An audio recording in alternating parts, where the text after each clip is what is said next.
Bismillahirrahmanirrahim. Assalamualaikum warahmatullahi wabarakatuh. Waalaikumsalam warahmatullahi wabarakatuh. Alhamdulillah wa syukurillah wa la hawla wa la quwata illa billah, amma ba'du. Rabbi shrah li sadri wa yassir li amri wahlul 'uqdatam min lisani yafqahu qawli.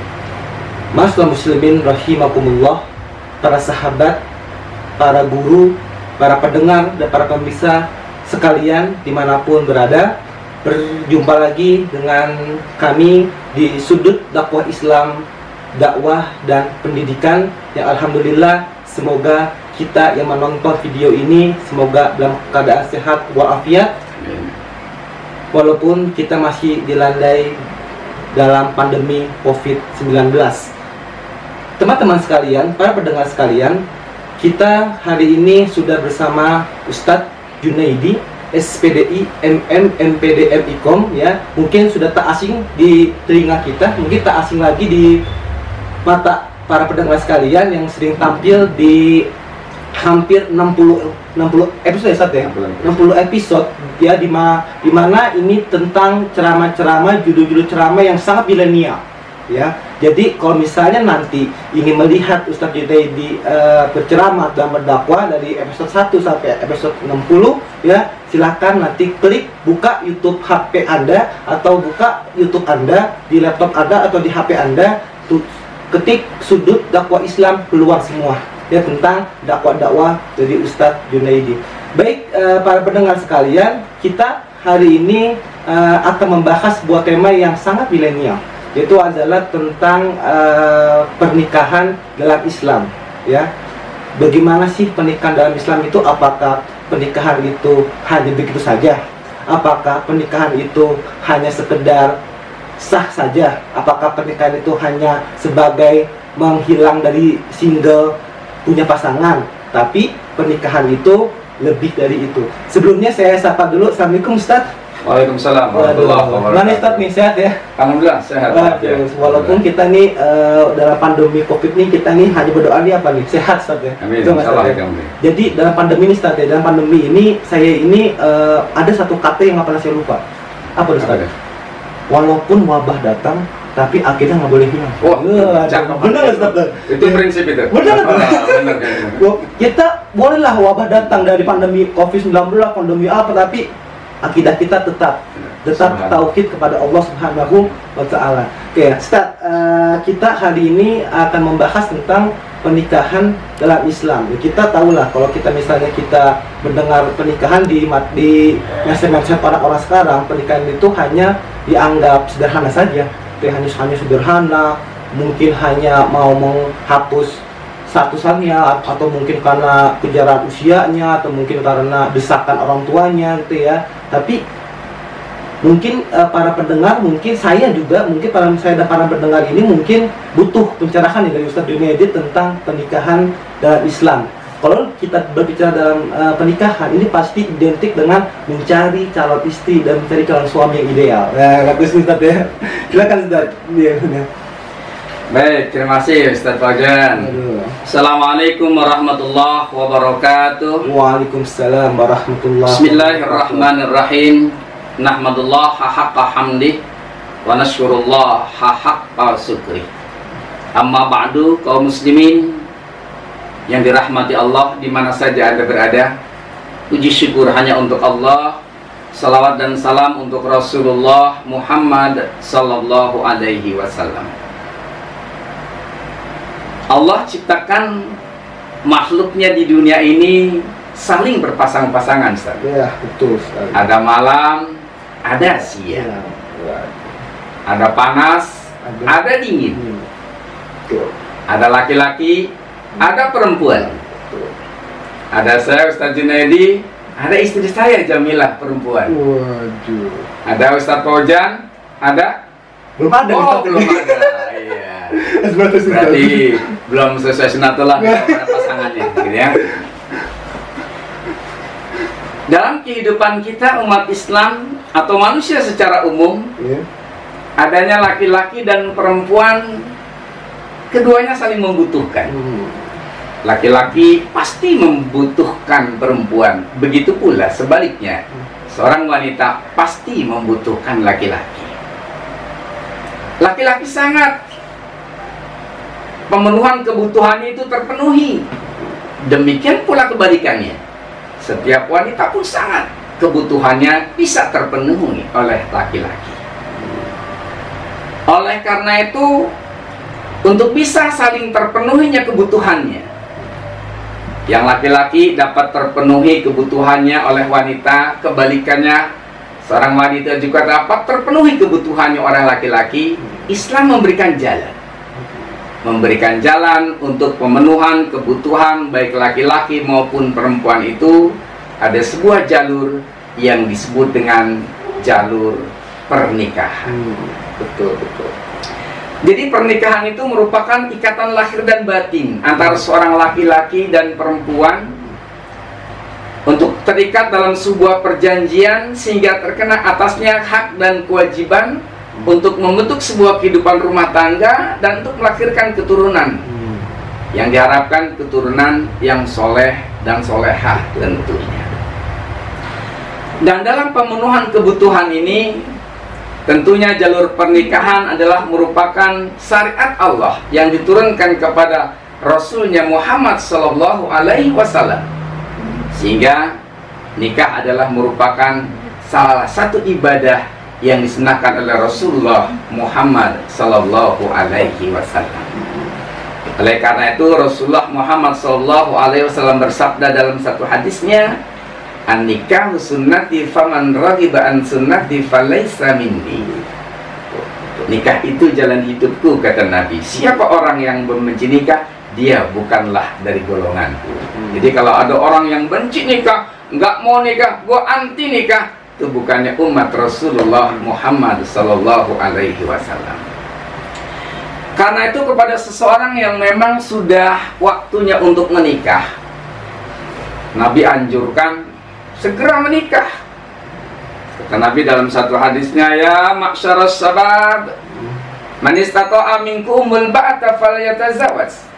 Fa in agadu wa ahsanu lil farji wa man lam yastati fa alaihi bisawmi fa innahu lahu wija." Ya ma'syaras sabab, wahai para pemuda. Jadi yang Rasul ingatkan, wahai para pemuda, jika kamu telah memiliki kesanggupan untuk menikah, menikahlah. Nah, jadi diperintahkan menikahlah. Karena dengan menikah itu akan menghindari pandangan wajahmu dari kemaksiatan, dan akan mencegah dirimu dari kemaksiatan. Tapi apabila kamu memang belum berkeinginan untuk menikah, ada jalan keluarnya, berpuasalah kamu. Karena berpuasa akan menghindari diri dari melakukan kemaksiatan dan dosa. Nah, jadi bagi seorang pemuda yang memang sudah berkeinginan untuk menikah, calonnya sudah ada, yang menikahlah, kata Nabi. Sebab ketika dia sudah punya istri, insya Allah akan terpelihara dirinya dari melakukan perbuatan kemaksiatan dan dosa. Misalnya begini, Pak Kojan sudah menikah nih dengan seorang wanita yang cantik. Di jalan ketemu wanita menggoda, pakaian seksi, cantik, menggoda. Ketika saat itu kita sudah punya istri di rumah, di jalan ada wanita yang menggoda, secantik apapun dia, bagi kita kalau beriman kepada Allah, setia kepada istri kita, kita akan berkata, istriku jauh lebih cantik dari Anda. Di rumah sudah menunggu yang halal, ngapain aku sentuh yang haram? Terhindar diri kita dari melakukan kemaksiatan dan dosa. Begitu Ustaz Fauzan. Alhamdulillah, subhanallah ya Ustaz ya. Jadi memang pernikahan itu memang suatu ibadah ya yang sangat mulia di mata Allah, dan juga Rasulullah pun juga juga memerintahkan kalau misalnya Anda sanggup menikah, menikahlah. Dan saya juga berpikir dia Ustaz ya, bahwa kita itu kalau kita punya istri, kita diusahakan untuk menjaga pandangan. Pandangan ini, pandangan mata ini nih, yang namanya zina mata itu gampang-gampang susah Ustaz ya. Terkadang kalau kita pergi ke mall, pergi keluar, kalau kita lihat perempuan yang mungkin pakaiannya kurang, kadang-kadang kita pikir dilihat dosa, tapi kalau nggak dilihat barang bagus, nggak barang bagus, ini bahaya nih. Kalau barang bagus, wah ini kan bahaya juga. Jadi kalau kita memang beriman kepada Allah, memang jagalah pandangan kita. Tapi kalau memang kita belum menikah, tapi yang Ustaz Junaidi bilang berpuasa lah, gitu ya. Baik Ustaz ya, baik Ustaz. Jadi tadi Ustaz menjelaskan bahwa pernikahan itu adalah merupakan salah satu ibadah dalam termasuk yang belum menikah. Termasuk saya Ustaz ya, saya juga belum menjalankan ibadah itu, bahkan dalam bahasa sederhananya masih jomblo lah gitu ya. Jomblo nih saya. Jomblo ngaku. Makanya ada lagu Jomblo Happy ya. Jomblo Happy ya. Kan itu judul lagu tuh, Jomblo Happy gitu ya. Saya juga masih dalam kesendirian, dan kalau kita melihat dalam hidup ini, dalam pernikahan, yang mau saya tanyakan kepada Ustadz, bahwa hukum menikah itu katanya bermacam-macam Ustadz ya. Itu bagaimana Ustadz? Baik, Ustaz Fauzan. Iya. Hukum awal atau hukum asalnya menikah itu mubah, sesuatu yang dibolehkan. Ustaz Fauzan mau nikah hari ini boleh nggak? Boleh. Kenapa tidak? Kalau persyaratan sudah terpenuhi, calon ada, gitu kan ya? Nah, wali udah oke, mahar ada, saksi kuasa disiapkan, tinggal ijab kabul. Gitu. Mau nikah tahun depan boleh nggak? Boleh. Kenapa tidak? Gitu ya. Ntar aja, silakan aja, gitu ya. Jadi hukum asalnya itu mubah, sesuatu yang dibolehkan dari Islam. Tapi nikah itu bisa saja nanti akan menjadi wajib, menjadi haram, sunnah, makruh. Satu hukum nikah itu bisa menjadi wajib. Kapan hukum nikah itu bisa menjadi wajib? Yaitu apabila seseorang yang telah mampu untuk menikah, calonnya mungkin sudah ada, sudah paket, sudah lengket banget, dan kalau dia tidak segera menikah, ada kekhawatiran dia terjerumus melakukan perbuatan zina. Nah, kan sekarang banyak nih, kalau kita lihat gaya anak muda sekarang tuh berpacaran luar biasa. Baru kenal aja dia lengket banget. Naik motor aja dia kekepan begini. Terkadang di jalan saya lihat bukan kekepan dari atas begini nih. Masya Allah. Luar biasa. Berarti kan berzina setiap saat. Makanya kalau nanti kalau nikah itu dia sudah ada calon, sudah mampu, sudah berkeinginan, kalau dibiarkan takut berzina, ini wajib jatuh hukumnya. Segera dinikahkan. Maka buat orang tua kalau punya anak yang wanita mungkin ya sudah punya calon, dan dengan calon itu luar biasa, sudah lengkap banget, sudah selalu dekat banget, daripada nanti kebablasan melakukan perbuatan zina yang diharamkan oleh agama, segerakan menikah, wajib jatuh hukumnya. Subhanallah. Kedua, nikah itu juga bisa hukumnya menjadi haram, Zat. Haram ya. Kalau niat nikahnya itu dengan niatan yang nggak baik, karena ingin membuat jolim. Nah, contoh, melampiaskan dendam. Ya. Kemarin saya nonton sinetron tuh. Apa tuh? Ada seorang ibu yang kemudian suaminya menikah dengan wanita lain, gitu ya. Kemudian wanita itu punya anak.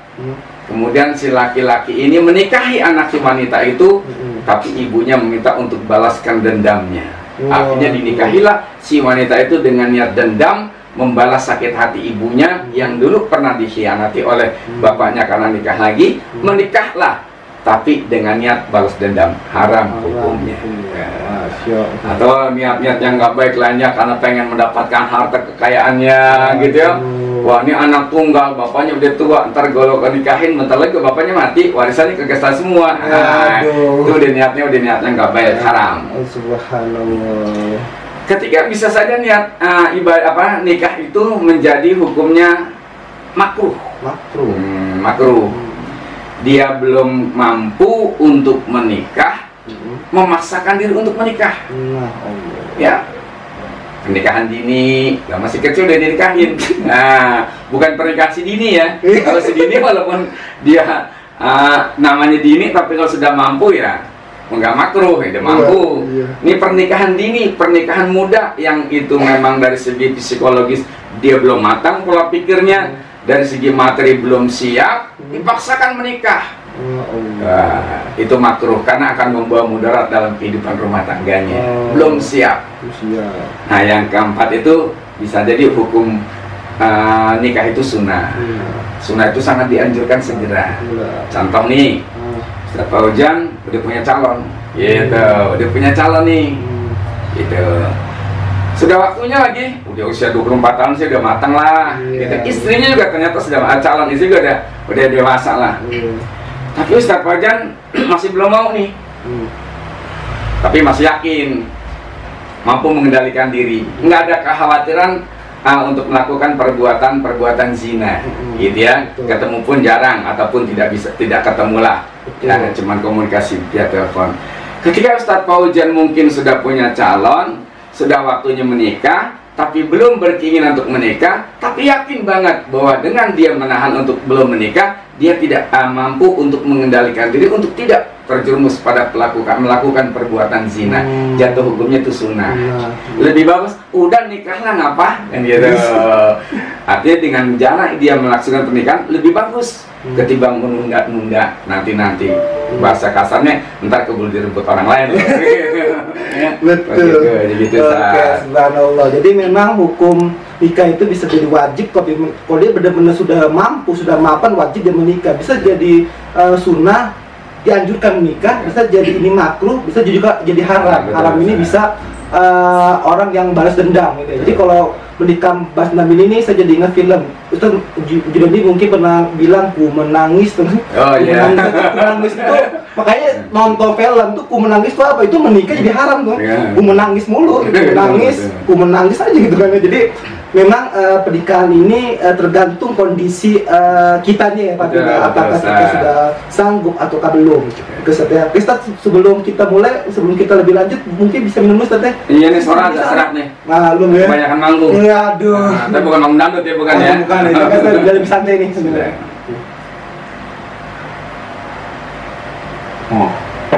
Ya, alhamdulillah. Nah, yang tidak tahu. Oke, Ustaz ya. Jadi ada nanti pertanyaan Ustaz ya.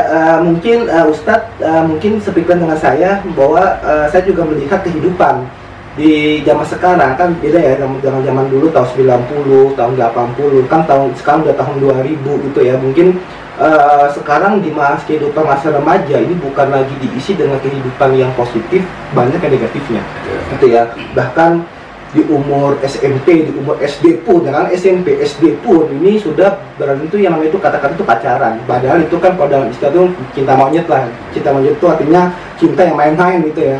Nah, bahkan masih duduk di SMP, di SMA, di usia sekolah, boleh SD, boleh gak SMP, bahkan juga SMA. Jadi bagaimana menurut Ustadz anak-anak remaja sekarang yang suka berpacaran, bahkan ini belum muhrim loh, gitu ya. Gimana Ustadz? Baik, ada satu ayat Allah dalam Al-Quran surat Al-Isra ayat 32 kalau nggak salah. Allah berfirman, wala taqrabuz zina innahu kana fahisatan wa sa'a sabila. Janganlah kau dekati perbuatan zina. Ya, karena zina itu melakukan perbuatan yang sangat tercela. Mendekati saja tidak boleh, apalagi melakukan perbuatan zina. Kalau kita lihat sekarang anak berpacaran katakanlah, memang luar biasa. Bukan hanya anak yang sudah di perkuliahan, di SMA, di SMP, di SD pun sudah mulai main cinta-cintaan. Ya, pengaruh tontonan atau banyak contoh yang lain, jadi luar biasa gitu ya. Yang terkadang mojok-mojokan tuh udah nggak asing lagi. Ya di jembatan, ya di taman, di hutan kadang-kala. Masya Allah, ya. Di hutan kadang-kadang. Sekarang kalau laki-laki dan perempuan berdua ngobrol saja, berawal dari pandangan mata. Kalau saling memandang mata saja, yang bukan muhrimnya, kemudian lahirlah sebuah syahwat, namanya sudah zina, apa namanya? Zina mata. Dari mata nanti kemudian udah setan tuh akan terus memburu, setan tuh akan terus menggoda. Karena ketika sepasang laki-laki dan perempuan yang bukan muhrim yang sedang berdua, tuh setan di pihak yang ketiga nih, pihak ketiga setan. Setan menggoda, gitu. Pertama yang digoda laki-lakinya. Dia punya pacar, duduk berdua, dari tadi diantepin aja, gitu ya, cuma diliatin doang. Udah tangan jalan, gak ada sampai-sampai ini, tangan mulai deh, pegang-pegangan tangan. Si wanita karena belum pernah dipegang oleh laki-laki, pas dipegang tangannya dia ngederdep, ngederdep panas dingin berkeringat, ya. Tapi kok ada sebuah kenikmatan, gitu. Lebih jauh, nggak usah diceritain dah. 17 tahun ke atas, yang namanya sudah dua-duaan begitu, setan udah menggoda, apalagi tidak ada orang yang tahu. Masalah bisa jadi dari awalnya zina mata, zina hanya sekedar bersentuhan. Lebih jauh akan melakukan perbuatan zina yang sangat dilarang dalam Islam. Makanya dalam Islam nggak ada istilah pacaran, gitu, nggak boleh, ya. Cukup mungkin ketika kita senang kepada seseorang dan kita serius untuk menjadikan dia seorang istri, pakailah perantara untuk meneliti siapa orang yang mungkin calon saya nih, saya suka untuk dijadikan istri. Teliti dulu lewat orang yang kita percaya. Begitupun kebalikannya. Nanti ketika mungkin kita akan khitbah dengan melamar, diperbolehkan saat itu kita melihat ya sekilas wajahnya gitu. Jadi diperbolehkan. Dulu malah kalau saya waktu pernah pacaran dulu, saya pernah pacaran tapi bukan pacaran. Pacaran karena bininya udah jadi istri. Dulu yang mantan pacar saya nih, saya kalau ngapel ke rumahnya, masalah ya maklum namanya di Betawi kan keislaman cukup kuat. Yang namanya orang tua kalau punya anak perempuan itu, waduh luar biasa. Hati-hatinya banget ya. Setiap ada laki-laki yang datang, kalau saya datang ke rumah mantan pacar saya nih dulu, itu yang nemuin bukan mantan pacar saya, bapaknya, mamanya. Ajak ngobrol bapaknya, mamanya, pegel juga terkadang sampai jam 9 kalau bapak mamanya nanya anaknya ada di dalam di kamar, dengar suaranya doang. Dengar suaranya sekali itu. Mau bercanda nih di sini kamar, karena waktu itu kan pagar kan mungkin masih ada bolongan kecilnya. Saya ambillah sapu lidi, saya ada orang satu sedalam dipegang sama dia, tarik-tarikan, udah indah banget itu dulu gitu ya. Kita nggak bisa berjabat tangan, nggak bisa bersentuhan, nggak bisa memandang wajah, tapi ketika kita datang ke rumah, yakin ada tuh calon istri di kamar, udah girang banget. Kita lewat lihat gentengnya aja, tuh genteng calon saya, udah girang banget. Makanya kalau udah lama begitu, udah 3 bulan, udah nggak tahan, udah lamar, ternyata diterima, ya udah sekarang udah jadi istri mah, alhamdulillah sudah punya anak 4. Ya, alhamdulillah. Namanya sudah sah gitu. Jadi pacaran yang Islam tidak ada. Tidak ada Ustaz ya. Oke, subhanallah Ustaz. Memang kita perlu sekali ini penjelasan tentang memang tidak ada istilah pacaran, yang ada ta'aruf, perkenalan. Tapi memang kalau misalnya kita sudah matang dengan calon kita, kalau kita memang sudah mantap ya lamarlah gitu ya, yang supaya tidak terjadi hal-hal yang tidak diinginkan Ustaz ya. Ini indah sekali Ustaz. Kemudian Ustaz ya, kalau kita melihat lagi bahwa memang pernikahan itu adalah suatu ibadah yang sangat mulia, yang sangat sakral, dan juga pernikahan itu kan diharapkan dapat berlangsung sampai maut yang memisahkan kita. Nah ini kan kalau dalam bahasa sederhananya itu kita nikah sekali aja deh gitu, nggak usah dua kali dah gitu ya.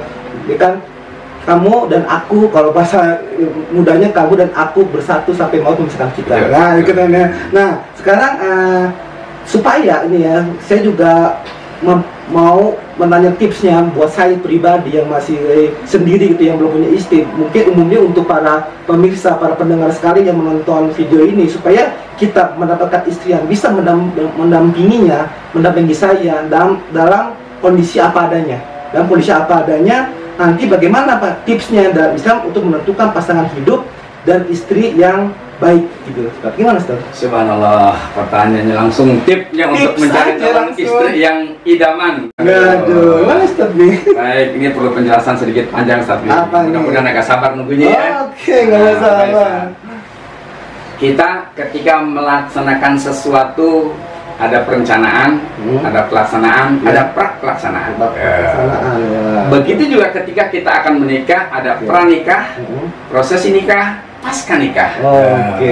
Terus pranikah salah satu adalah penentunya adalah bagaimana kita menetapkan calon.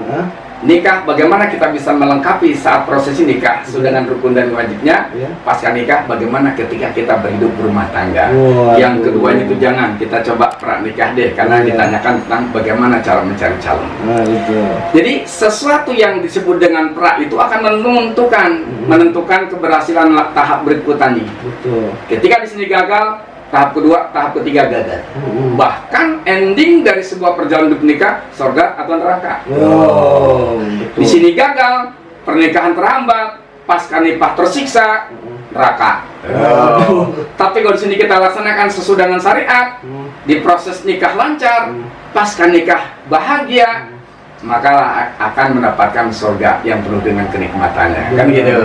Ini makanya peranan ataupun pranikah ini penting, bagaimana kita bisa mencari calon istri pendamping hidup yang setia seumur hidup hingga maut memisahkan kita. Kalau kita mencari kriteria, jangan macam-macam kriteria yang urusannya siapa keduniaan. Gitu. Kalau kita dasarnya dunia, siap-siaplah untuk sengsara. Gitu. Tapi kalau kita berdasarkan dengan syariat, insya Allah benar dan bahagia, Allah ridha pada kita. Ada sebuah hadis Nabi yang mengatakan tunkahul mar'atu li arba'ina limaliha wa li hasabiha wa li jamaliha walidiniha fasfar bijati dini taribat yadaka. Nikahilah oleh kamu wanita itu karena apa? Dan kahul mar'atu li arba'in, 4 hal. Maliha, kaya.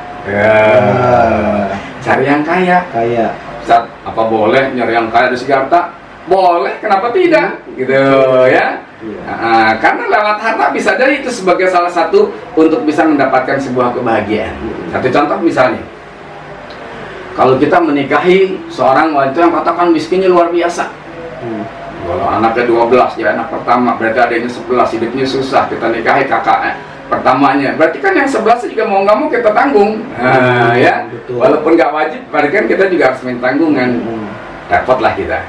Tapi ketika punya istri, anak pertama, bapaknya kaya, warisannya banyak. Ketika kita nikahin paling nggak satu rumah aja dapat dong. Paling tidak ada solusinya. Tapi maaf, Nabi bukan mengatakan materialistis, bukan berarti kita melihat dari segi harta. Walaupun boleh, tapi jangan menjadi faktor utama. Yang dimaksud dengan harta kekayaan, potensi diri yang dimiliki oleh si wanita tadi, lewat potensi itu akan bisa menopang kehidupanku di masa yang akan datang menjadi kaya. Contoh begini deh, potensi yang KKN yang dimiliki oleh istri. Ya, kalau dari segi pendidikan kita juga tentukan apakah dia lulus SMA atau S1. Paling enggak kita cari istri yang jago masak. Lo jago masak ini kekayaan lo. Coba kalau kita punya istri yang nggak bisa masak apa-apa, masak air aja angus.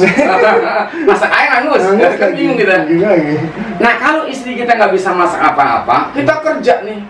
Ternyata gaji kita cuma 4 juta 1 bulan. Karena istri kita nggak bisa masak apa-apa, setiap hari untuk memenuhi kebutuhan makan kita dengan cara membeli jadi.